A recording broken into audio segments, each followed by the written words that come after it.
Mahomet Tragedie by Voltaire. Act 4, Scene 2. Mahomet, Omar retired to one side of the stage, side at the farther end. Side says, "This dreadful duty then must be fulfilled." Mahomet said to Omar, "Let us begone in search of other means to make our power secure." Exit with Omar. Side said alone, "I could not answer. One reproachful word from Mahomet sufficed. I stood abashed, but not convinced. If heaven requires it of me, I must obey. But it will cost me dear." And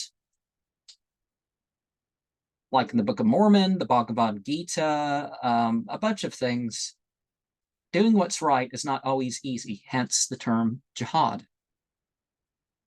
But the thing wasn't a power struggle as much as it was just, to stop what was wrong upon them and their allies.